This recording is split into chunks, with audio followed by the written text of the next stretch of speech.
going on, everyone? So this is gonna be a Stamsorc or a build video for my Stamsorc for Somerset.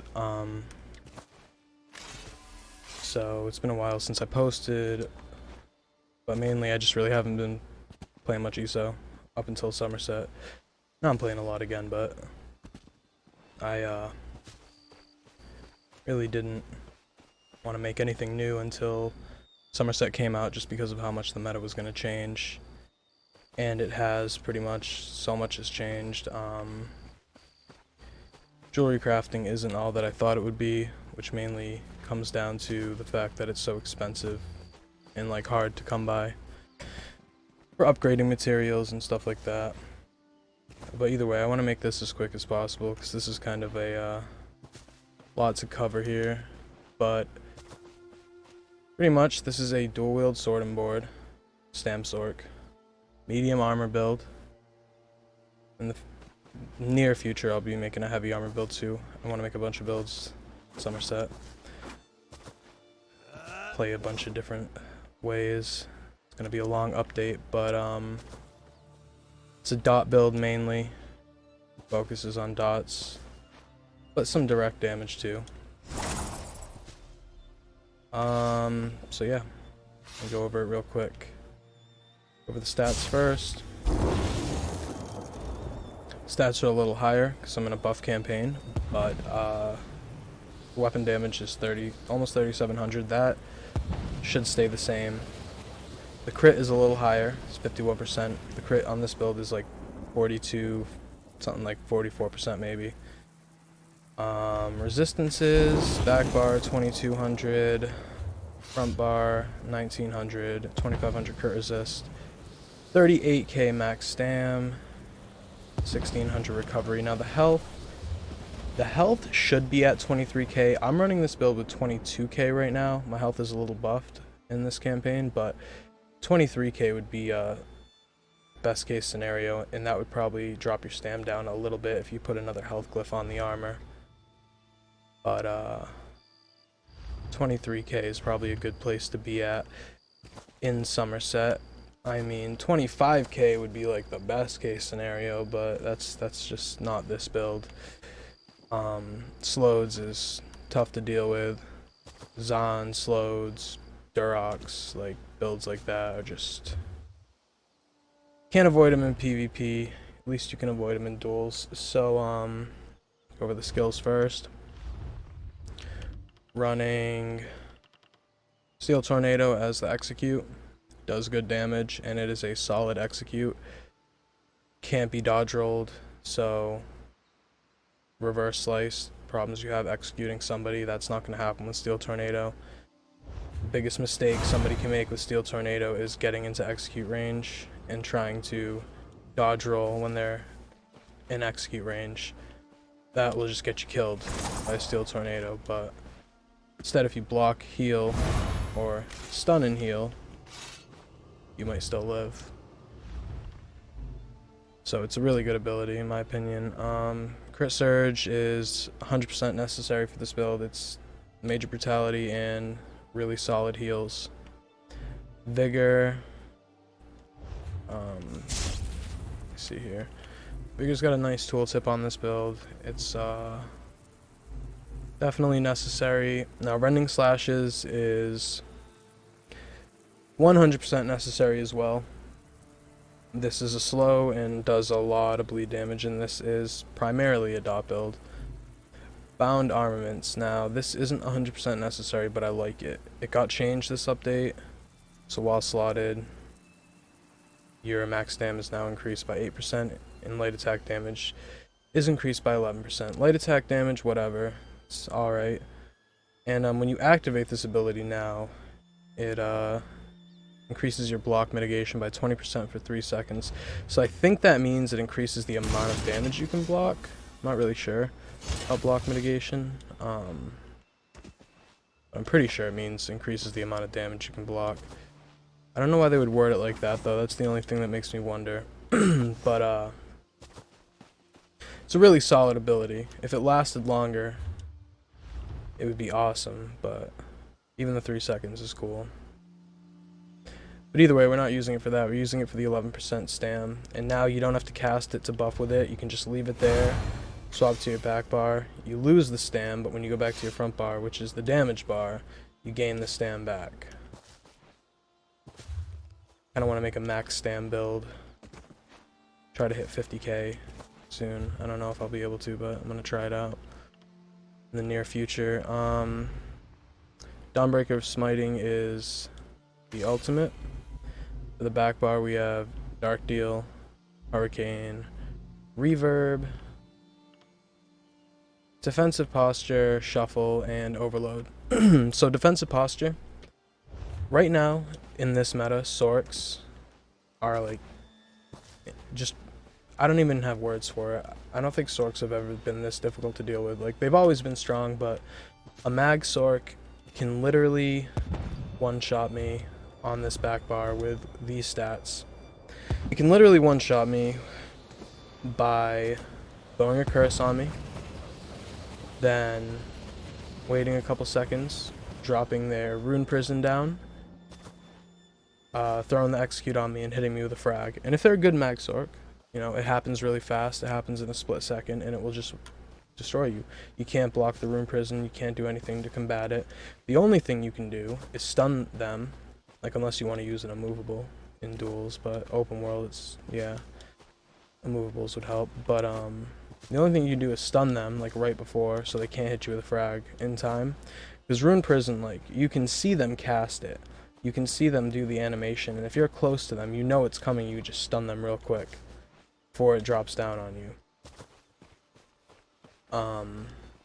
Now, the only other option that I could see of is to throw on an ability like this, where hopefully, unless they light attack weave before they drop the frag, hopefully this will stop the frag from hitting me and reflect it back at them. Or just whatever. Yeah, reflect it back at them. So, that's why I'm running this. Now, it sucks because it's only for magic builds, and I would much rather run Heroic Slash or even Puncture. But, Puncture, I don't really have problems fighting stam builds on this build. It's only, like, really good mag builds. Mag Sork, Magplar. That's mainly the issue. So, slotting Puncture, that doesn't really help me against, like, a Mag Sork, Mag Blade. I don't think the penetration helps that much against shields, if I recall. But either way, Heroic Slash is just such an amazing ability. It hits really hard. It's really cheap. It reduces their movement speed by 60% for 4 seconds. Gives them minor maim, and it gives you minor heroism. Honestly, I won't be surprised if you see a nerf come to this ability sometime in the future.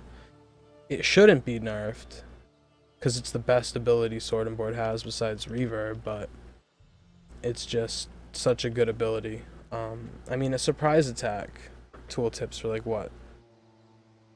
12k maybe? 10k, depending on the build. Like, I don't know. I feel like just such a good ability, but either way, I would much rather slot Heroic Slash here. Much rather. And I'm still playing with either, but it just kind of depends.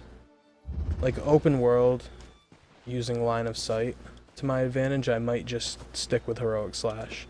But if I'm dueling, like, I'm not going to swap. I'm not the type of person that will swap out abilities for, you know, I don't even like changing my build up to go to duels, but if I'm dueling, I might just slot this instead of Heroic Slash. But I'm still testing, so we'll see. As far as the overload bar goes, we have Rapids, Channeled Acceleration, so this is going to give you, this is a Psijic Order ability, and this isn't necessary. Like, this build is kind of, like, not reliant on any DLC stuff, Somerset stuff. But Channeled Acceleration is what I'm running. Minor Force for 36 seconds, a lot longer than Trap Beast, if I recall. And Major Expedition for 9 seconds. This is the morph of the ability, whatever it was before. Next ability is Deep Thoughts. Just a ridiculous ability, combined with the Psijic Order passive that gives you major protection while you're channeling it, so it's just stupid, honestly. I don't know why they did that. Caltrops, like this should have been something like Dark Deal. Like you use it in the duel at the risk of getting interrupted by it or like taking damage while you're doing it, or you line of sight and do it in PvP. There's no reason they should have done this stupid, like, why? Can I get major protection when I'm dark dealing, please? Thank you. Caltrops, streak, this should be streak. Honestly though, I might even go with the other morph. Where is it? Bolt Escape. That absorbs one projectile when you use it, because that would be, that would probably be better for this update, I think. Bolt Escape. Or wait, no. What is it called? I don't know. The other morph besides streak, I forget the name of it. Okay, so if you don't have Psijic Order, or wow, Somerset for the Psijic Order, I just slot Trap Beast back here. And maybe Crit Surge, double slot Crit Surge, or Dark Deal. Something like that. Maybe another Fighter's Guild ability. So yeah, these should definitely be morphed. Caltrops, I use the one that doesn't do damage, extra damage to mounts. It does like a direct damage when it goes down. Now the only other thing I wanted to say about the skills is when it comes to the Psijic Order skill line. So if I had one more slot on this back bar, I would drop Overload for the morph of Undo. It gives you major protection, or no, minor protection while you're on your back bar. So basically, you think about it, if you put low slash on a target and you have this morph Undo on your back bar, you get minor protection, they have minor maim, and if you channel an ability, you're getting major protection. So 38%, 48%, that's like 53% reduced damage while you're channeling this ability. Like, are you kidding me? You can just, somebody could just sit there and use this ability while getting 53% reduced damage. That's just crazy. I think it's 53. The reason I'm not doing that though is just because, number one, I haven't morphed this yet. Number two, I don't have the slot to to slot this Deep Thoughts ability. Because the rest of them I don't really use. Crushing Weapon, this ability would be amazing, right? This ability would be sick if light attacks and heavy attacks worked. Like, this deals 10k damage and heals you for 26% of the damage. It lasts for 2 seconds and it only costs 2,000 stamina, right? So you can really combo it well. But the problem is, like, if my opponent's sitting here and I'm trying to heavy or light attack him, I'd say 60% of the light attacks are going through his body like a ghost. And if you're slowed or there's a lot of animations, like, it's, I don't know, it just doesn't, light attacks just aren't reliable in this game in Somerset Isles. Like, maybe when they improve some things, because apparently tomorrow they're gonna fix things on Xbox because it's been really laggy. Maybe after then I'll give it a shot, and then maybe I'll change up the build as far as skills go to slot this Crushing Weapon. Now, the only other thing I'm going to say here, this Deep Thoughts thing, it's really worth using because when you burn all your resources,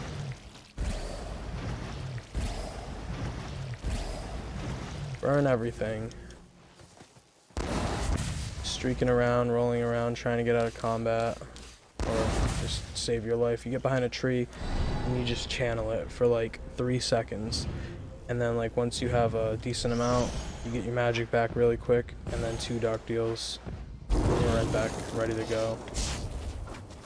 Like, it doesn't take long to get the magic back, and that magic will get you 2 dark deals and a crit surge, or 2 streaks in a row, I believe.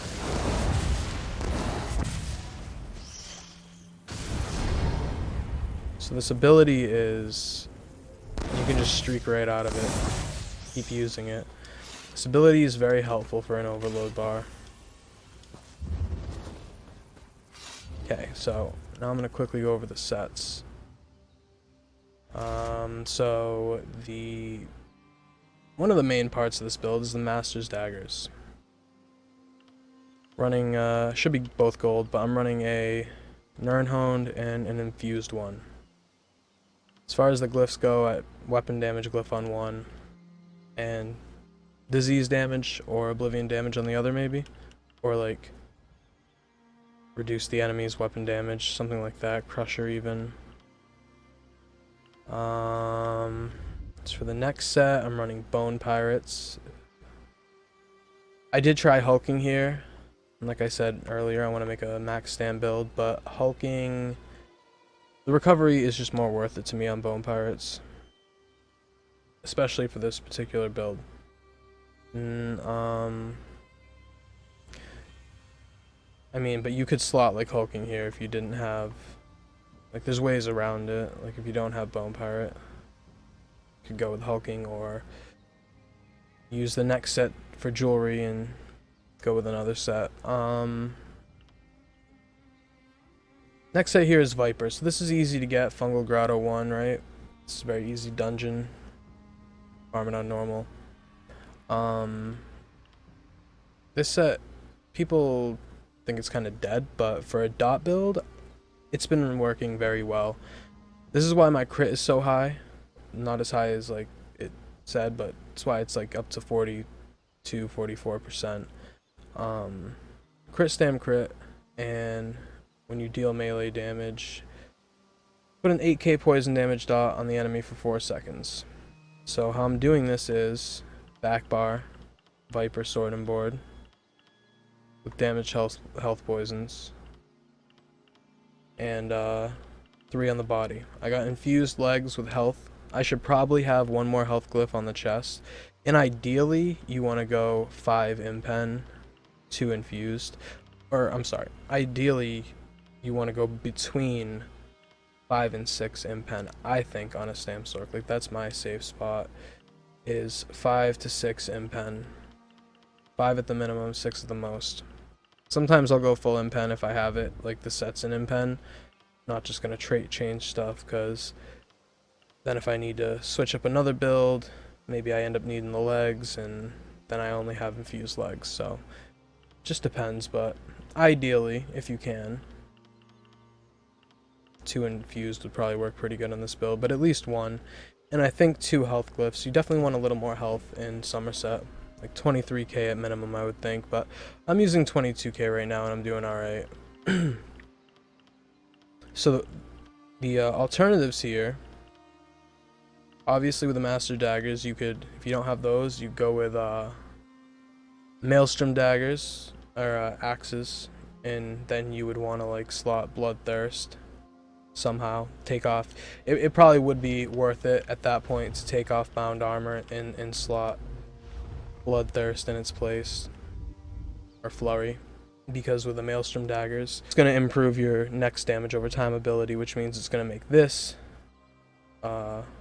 Rending Slashes hit a lot harder, so it's definitely worth it to slot those Maelstrom Daggers, or Axes, whatever, if you don't have Masters. Masters would be the best though, and then I would say the third best would be Agility. Two Agility Axes. Personally, I like to go 1 axe, 1 dagger, but daggers or axes, or even swords.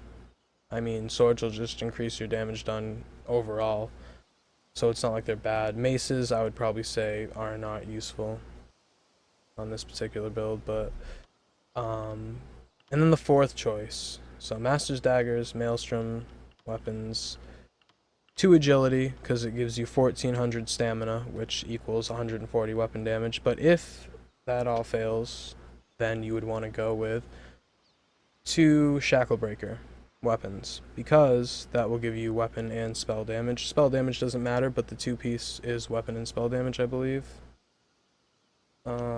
So Shacklebreaker, or Luckies, if you got Luckies sitting around from a couple years ago. 2 Luckies. 1 Nirnhoned, 1 infused or sharpened or something else. Also running Troll King for the heal. Definitely need it on this, I feel like, because I mean, Troll King is ideally a heavy armored orc, is where Troll King shines the best, but I don't know. Not having rally or even that extra little heal tick from forward momentum, I just feel like Troll King's a must.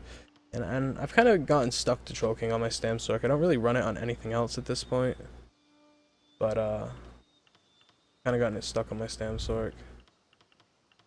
So some options here, like I said, for the two-hand or the dual wield. Another option though is two-hand. If you want to go two-hand, you can. Really doesn't make a difference. You just lose the defile from reverb. You lose the sword and board skills, and there's really no need for it here. Like the only reason you would go two-hand here is to get rally.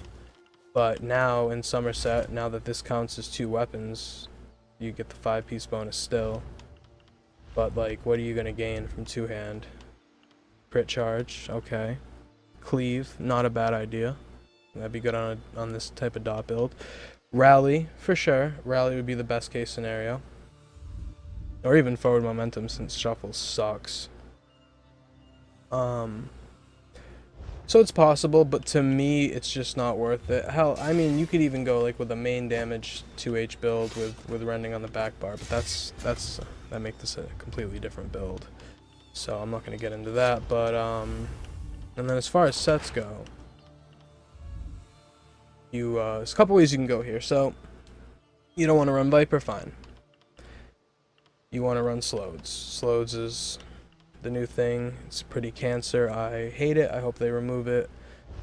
I mean, in a 1v1, yeah, it's annoying if they have it and you don't, fine, but it's not like a game breaker. But in 1vx or in no CP, yeah, it's a game breaker. It's tough to deal with. So, but if that's what you want to do, then put 3 Slodes on in place of the Viper. And go with the Slodes dual wield on the front bar, and then use like a Maelstrom sword and board or Death's Wind sword and board on the back bar. And if you... Actually, let me show this too, because this is how I started the build. I mean, that Slodes build would probably be like the hardest hitting, but I don't even like Slodes for like 1vx. It's gonna really hurt somebody, but I think I would just rather go into more damage. I don't know. It's hard to say. It's a really powerful set, so it's hard to say. So yeah, this is how I started this build, though. This was the first thing I did here. Let me see. Okay, so Sheer Venom and Viper.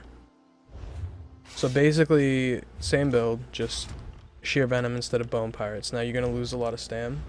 You're going to lose a little recovery, but you're going to gain a little more weapon damage, right? Almost 38, pretty much 3,800. And, oh yeah, with the weapon damage glyph, either one of these builds is going to get over 4k. Pretty much everything would get over 4k, like 41. I think the main build, Bone Pirates and Viper, gets like 4,200. But basically, with this Sheer Venom build, like, you're just doing some seriously disgusting dot damage. So when you deal damage with an execute ability, you infect the enemy, dealing 10k poison damage over 6 seconds, once every 6 seconds. Stam, weapon damage, weapon damage. I always like this set. It's just tough to use sometimes. So you got a 10k dot there, you got a 4k dot from Viper, or I'm sorry, 8k dot from Viper over 4 seconds. So basically over 6 seconds, you're going to be dealing 18k dot damage on top of your rending slashes. And if you have that person defiled, like when I was first using this build, like people would just like drop like flies. It's pretty fun in duels. The execute ability is here. It's Steel Tornado, so you can proc it at any time you want. Swap to your back bar, weave in a light attack, proc Viper, spin to win, put the rending slashes, and they have all the dots on them at once. Reverb them, and they're just crouched on the ground, taking tick after tick of dot damage. So running it this way is pretty cool too, but this to me is just more viable in duels than in this open world. Like you could play it like that, but personally I like having a little more sustain when I'm solo PvP. But if you're like a group or something, then that Sheer Venom build might be for you. Or that setup, I should say. And that's pretty much it for sets. I mean, if you don't have Bone Pirates and you still want to run it this way, I really don't know what else you could run here besides one of the sets that I listed. Dubious for food or drink, I should say. This gives your Bone Pirate buff. As far as the potions go, I use these immovable speed pots with stamina. Like I said last time I made a video, I don't know why they nerfed them. It's only a nerf to solo players. Small, like, whoever's getting outnumbered gets hurt by this nerf, but like, whatever. So, these I use sometimes, but like, if I'm playing no CP, I'm definitely using tripods for sure, because you need the resources. And then when I'm dealing with something cancer where I need to heal, like Slodes or something, or a Mag DK that does a lot of dot damage, maybe in Durox, Zons, and Slodes, I'm using this, Lingering Health Pots. I know some new pots came out to like this new material, but I just don't have enough of them to test them, so who knows. I don't even know what they do, to be honest. Back bars, double dot poisons, or escapist poisons. These are really good. And for the Munda Stone, I'm running the Warrior, obviously, for a lot of weapon damage. The Max Stam one would be good too, but I just don't think it gives enough over the Warrior. I don't know, that's something I have to test. But, let's see. That's pretty much it. As far as the race goes, I'm an Orc, but Orc's the best race, but anything could work. Redguard, Argonian, whatever. Khajiit even, for a lot of crit. So that's it, I think, for the majority of this build. Now I'm just going to go over the CP quickly, and I've kind of tweaked this a bit, but I don't think it's min-max perfectly.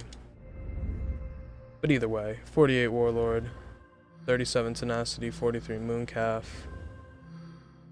71 Befoul. So let's talk about this for a second. So I get 45% Defile, just to clarify here, on this reverb, right? Now obviously if you're running a dual wield 2H build, you would slot Rune Prison instead of reverb, and you wouldn't get that Defile anymore, because you need a stun, so you'd have to slot Rune Prison. Probably should have said that before. And you definitely don't want to slot Dizzying Swing if you're using dual wield as your main damage bar. But anyway, the point is 45% Defile comes from 71 into Befoul. Now I don't know how much you can take out of here. I would guess you could take like maybe up to 5 points out and still get 45%. So this might be a little overkill, but I still haven't tested that. So just to clarify that, 28 Tumbling, 23 Shadow Ward. This even, you could drop this if you don't really block much, but I do. Now the most important thing I'd say to like make sure to try to do is Blessed, like 27 Blessed. This has helped so much. Healing, just because of a lot of dot builds like the Slodes and Defile. Builds like this one, it's tough. 16 Shattering Blows, 48 Master at Arms, because I do have Steel Tornado, and the Dawnbreaker upfront damage is still like direct damage. 40 into Thaumaturge, 34 Precise Strikes, 42 Piercing, 43 Mighty. So this is just how I like it. Some people might like, you know, a lot more into Thaumaturge for dot damage, but this is just how I like it.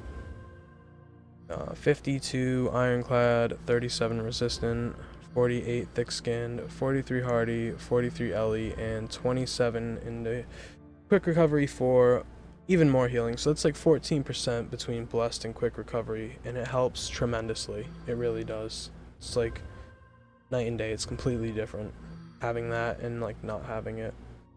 Now, like I said in the beginning of this video, I'm having trouble with Sorks. They hit so hard, so I'm trying to figure out ways around that. Like Elemental Defender, maybe, but I think the direct damage, like Meteor, frags, like that's why I have a little more into here.